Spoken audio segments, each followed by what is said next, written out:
முன்னாள் பிரதமர் நஜீப்பிற்கு எதிராக டிஏபி செயல்படுவதை காட்டிலும் நஜீப்பின் ஊழலுக்கு எதிராகவே டிஏபி செயல்படுகிறது என்றும் துணை பிரதமரும் அம்னோ தலைவருமான ஜாகித் அமீடி தெரிவிப்பது போல டிஏபி கட்சிக்குள் இரண்டு அணிகள் எல்லாம் இல்லை என்றும் இன்று டிஏபியின் பொதுச் செயலாளர் அந்தோனிலோ விளக்கமளித்துள்ளார்.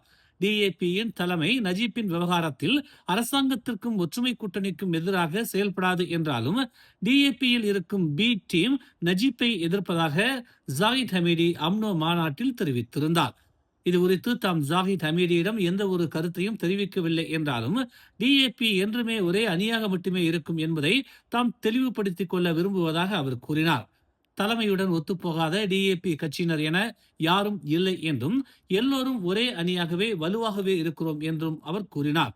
அதேவேளை தனிநபர் கருத்துக்கும் டிஏபி மதிப்பளிப்பதாக அந்தோனிலோ தெரிவித்தார். ஜெட்டாவில் உள்ள கிங் அப்துல் அசீஸ் சர்வதேச விமான நிலையத்தில் காணாமல் போனதாக கூறப்பட்ட மலேசிய நடிகை நடியா கிசுமா உயிரிழந்ததாக அவரது கணவர் தெரிவித்துள்ளார். நடிகையின் கணவர் கமாருல் கபீலான் அப்துல்லா சமூக வலைதளத்தில் வெளியிட்டுள்ள பதிவில் நடியா வியாழக்கிழமை காலை 8:07 மணிக்கு ஜெட்டாவில் உயிரிழந்தார் என்று குறிப்பிட்டுள்ளார். இறப்புக்கான காரணத்தை அவர் தெரிவிக்கவில்லை. இதனிடையே நடிகை நடியாவின் மகள் வெளியிட்ட மற்றொரு பதிவில் இதய தாக்கம் காரணமாக அவர் உயிரிழந்ததாகவும் ஜெட்டா வந்த அதே நாளில் மருத்துவமனைக்கு கொண்டு செல்லப்பட்டதாகவும் தெரிவித்துள்ளார். கட்சி கோபமாக இருந்தால் டிஏபிக்குள் டீம் பி இருப்பது குறித்து தனது கருத்துக்களை வாபஸ் பெற தயாராக இருப்பதாக அம்னோ தலைவர் அமாட் ஜாகித் ஹமீடி தெரிவித்துள்ளார். டிஏபியில் பல முகாம்கள் இருப்பதை சித்தரிக்க தாம் ஒருபோதும் விரும்பவில்லை என்றாலும் ஆனால் கட்சியின் அதிகாரப்பூர்வ நிலைப்பாட்டை பிரதிபலிக்காத ஒரு சிறிய குழுவின் தலைவர்களிடம் இருந்து முரண்பட்ட அறிக்கைகள் இருந்தன என்பதை தெளிவுபடுத்த விரும்புவதாகவும் ஜாகித் கூறினார். இது டிஏபியை புண்படுத்தினால் தாம் சொன்னதை திரும்ப பெறுவதாக குறிப்பிட்டுள்ள அவர், ஆனால் கட்சியில் பல முகாம்கள் இருப்பதாக கூறுவது தமது நோக்கம் அல்ல என்று இன்று கோலாலம்பூர் உலக வர்த்தக மையத்தில் நடைபெற்ற மக்கள் முற்போக்கு கட்சி பொதுக்கூட்டத்திற்கு பிறகு செய்தியாளர்கள் மத்தியில் அவர் இதனை தெரிவித்தார். கட்சிக்குள் பிரிவுகள் இருப்பதை மறுத்த டிஏபி பொதுச் செயலாளர் அந்தோனிலோக்கிற்கு அவர் இவ்வாறு பதிலளித்தார். ஸ்லாங்கூரின் அடுத்த சட்டமன்ற தேர்தலில் டிஏபியின் கைவசம் இருக்கும் சட்டமன்றங்களை மற்ற கட்சிகளுக்கு விட்டுக் கொடுக்காது என்று இன்று நடைபெற்ற ஸ்லாங்கூர் மாநில டிஏபி கட்சியின் பேராளர் மாநாட்டில் அக்கட்சியின் பொதுச் செயலாளரும் அமைச்சருமான அந்தோனிலோ உறுதியாக தெரிவித்துள்ளார். அதேவேளை ஸ்லாங்கூரில் டிஏபி பலமாக இருக்கிறது என்றும் எனவே தேர்தலில் மேலும் அதிகமான சட்டமன்றத்தையும் கோராது என்றும் அந்தோனிலோ பக்காத்தான் கூட்டணி கட்சிகளுக்கு நம்பிக்கை தெரிவித்தார். நாங்கள் போட்டியிடுவதே எங்கள் முடிவு. மற்ற கட்சிகள் போட்டியிடுவதை நாங்கள் தடுக்க மாட்டோம். அதே போல எங்களையும் தடுக்க வேண்டாம் என்று அவர் வெளிப்படையாகவே எச்சரித்துள்ளார். கடந்த 2023 ஆண்டில் நடைபெற்ற ஸ்லாங்கூர் மாநில சட்டமன்ற தேர்தலில் டிஏபி கட்சி 15 சட்டமன்றங்களில் போட்டியிட்டு 15 சட்டமன்றங்களிலும் வெற்றி பெற்றது. PKR 20 சட்டமன்றங்களில் போட்டியிட்டு 12 சட்டமன்றங்களையும், அமானா 9 சட்டமன்றங்களில் போட்டியிட்டு 5 சட்டமன்றங்களையும் வென்றது. டிஏபி பக்காத்தான் கூட்டணியில் இருக்கும் ஒரு கட்சி என்பதால் பக்காத்தான் தலைமை கூட்டணி அமைக்கவிருக்கும் அரசியல் கட்சிகளுடன் டிஏபி முழுமையாக ஒத்துழைக்கும் என்றும், ஆனால் தொகுதி பங்கீட்டில் டிஏபியின் கைவசம் இருக்கும் தொகுதிகளை டிஏபி இழக்காமல் தொகுதி பங்கீடுகள் கூட்டணி கட்சிகளுக்குள் இருக்க வேண்டும் என்றும் அவர் வலியுறுத்தினார்.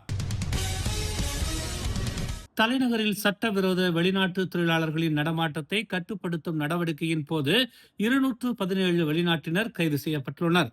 நேற்று இரவு தேசிய குடிநுழைவுத்துறை, காவல்துறை, பதிவு இலாக்கா ஆகிய அதிகாரிகள் அம்பாங்கில் உள்ள கேலக்சி மால், கோத்தாரயா காம்ப்ளெக்ஸ் ஆகிய 2 வெவ்வேறு பகுதிகளில் சோதனை மேற்கொண்டதாக தெரிவிக்கப்பட்டுள்ளது.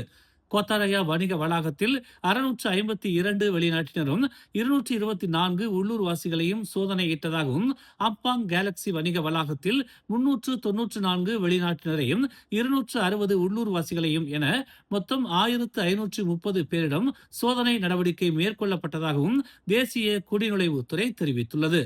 சுற்றுலா விசாவுக்கான கால அவகாசம் நிறைவடைந்தும் மலேசியாவில் தங்கி இருந்தது, வணிகத்தில் ஈடுபட்டது, மலேசியாவுக்குள் நுழைந்ததற்கான ஆவணங்கள் கொண்டிருக்காதது, போலி அடையாள அட்டைகளை கொண்டிருத்தல் என பல்வேறு குற்றங்களுக்காக 21 முதல் 63 வயதுக்கு உட்பட்ட 217 வெளிநாட்டினர் கைது செய்யப்பட்டதாக தேசிய குடிநுழைவுத்துறை தெரிவித்துள்ளது.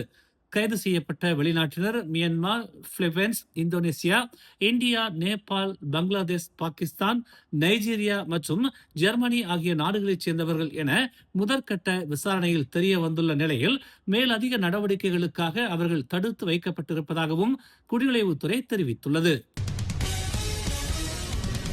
நீரில் மூழ்கிய தன் நண்பரை காப்பாற்ற முயற்சித்த 12 வயது சிறுவன் நீரில் மூழ்கி பரிதாபமாக உயிரிழந்தான். தன் 2 நண்பர்களுடன் கோலக்ராய் பூனூட் பாயும் ஆற்றில் மீன்பிடித்துக் கொண்டிருந்த போது தவறி விழுந்த தன் நண்பனை காப்பாற்றும் முயற்சியில் ஈடுபட்ட 12 வயது நாயம் ஜாகிர் அலாம் எனும் சிறுவன் நண்பனை காப்பாற்றியதும் சுழலில் சிக்கி உயிரிழந்தான். உடன் இருந்த மற்ற 2 சிறுவர்களும் பத்திரமாக மீட்கப்பட்டு சிகிச்சை பெற்று வருவதாக தெரிவிக்கப்பட்டுள்ளது. பிற்பகல் 3:10 மணிக்கு பொதுமக்களிடம் இருந்து அவசர அழைப்பை பெற்றதும் 3:16 மணிக்கு சம்பவ இடத்திற்கு மீட்பு பணிகளை தொடங்கியதாக கோத்தா டாருல் நாயிம் மாவட்ட மீட்புத்துறை தலைவர் அஸ்ரி அப்துல் ரஹ்மான் தெரிவித்தார். தொடர் தேடுதலுக்கு பிறகு மாலை 4:41 மணி அளவில் 12 வயது சிறுவனின் உடல் 15 மீட்டர் ஆழத்திலிருந்து மீட்கப்பட்டதாகவும் மருத்துவ பரிசோதனையில் சிறுவன் உயிரிழந்ததை அதிகாரிகள் உறுதிப்படுத்தியதாகவும் அஸ்ரி அப்துல் ரஹ்மான் கூறினார். 12 வயது சிறுவனின் உடல் பிரேத பரிசோதனைக்காக கோலக்ராய் அரசு மருத்துவமனைக்கு கொண்டு செல்லப்பட்டிருப்பதாகவும் மேலதிக விசாரணைகள் மேற்கொள்ளப்பட்டு வருவதாகவும் அஸ்ரி அப்துல் ரஹ்மான் கூறினார். மலேசியாவில் இருந்து சட்டவிரோதமாக வெளியேற முயற்சித்த 32 வெளிநாட்டினரை தேசிய கடல்சார் பாதுகாப்பு ஆணையம் கைது செய்துள்ளது. நேற்று அதிகாலை 4:15 மணி அளவில் பதிவு எண் இல்லாத மீன்பிடி படகு கொலஸ்லாங்கூர் கடல் வழியாக மலேசியாவை விட்டு வெளியேறுவதை கண்காணித்த மெரிடைம் அதிகாரிகள் படகை சோதனையிட்ட போது அதில் 9 பெண்களும் 23 ஆண்களும் படகின் கீழ்த்தளத்தில் மறைந்திருப்பதை கண்டறிந்ததாக ஸ்லாங்கூர் மாநில கடல்சார் பாதுகாப்பு ஆணையம் தெரிவித்துள்ளது. சம்பந்தப்பட்ட படகில் இருந்த வெளிநாட்டினர் மலேசியாவில் இருந்து சட்டவிரோதமாக வெளியேற முயற்சித்ததாகவும் அவர்கள் எந்த நாடுகளைச் சேர்ந்தவர்கள் என்பதற்கான எந்த ஒரு ஆவணங்களையும் கொண்டிருக்கவில்லை என்றும் தெரிய வந்துள்ளது. கைது செய்யப்பட்ட அனைவரும் 20 முதல் 60 வயதுக்கு உட்பட்டவர்கள் என முதற்கட்ட விசாரணையில் தெரிய வந்துள்ளது.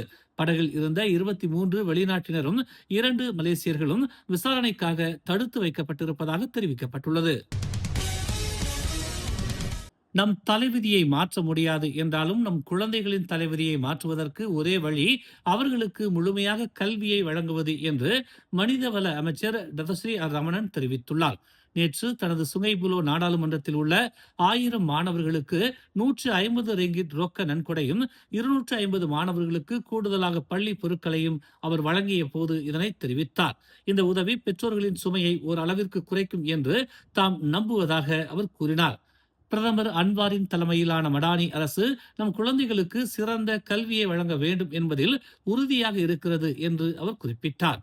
வறுமையின் காரணமாக தனது சுங்கைபுலோ நாடாளுமன்றத்தில் எந்த ஒரு குழந்தையும் கல்வியை தொடர முடியாமல் இருக்கக்கூடாது என்பதில் தாம் உறுதியாக இருப்பதாக அவர் கூறினார். குழந்தைகளை படியுங்கள், கடினமாக படியுங்கள். உங்கள் தாய் தந்தையரின் வாழ்வாதாரத்தை உங்கள் கல்வி உயர்த்தும் என நம்புங்கள். இன்று வழங்கப்பட்டிருக்கும் புத்தக பைகளும் எழுது பொருட்களும் சீருடைகளும் உங்கள் வறுமையை போக்கிடாது. உங்கள் கல்வியை உங்களை வறுமையிலிருந்து மீட்கும். அப்படியான கல்வியை தடையின்றி நீங்கள் பெறவே மடானி அரசு இதுபோன்ற உதவிகளை செய்கிறது என்று டதோஸ்ரீ ரமணன் தெரிவித்தார். மேலும் செய்திகளை தெரிந்து கொள்ள தமிழ் மலர் இணையதளம், தமிழ் மலர் செயலி மற்றும் மலர் டிவி யூடியூப் சேனலை வலம் வாருங்கள். எங்களோடு இணைந்திருக்க மலர் டிவியை பதிவு செய்து கொள்ளுங்கள். உறவுகள் மகிழ்ந்திட விருப்பம் மற்றும் பகிர்வு சேவையை சொடுக்கிடுங்கள்.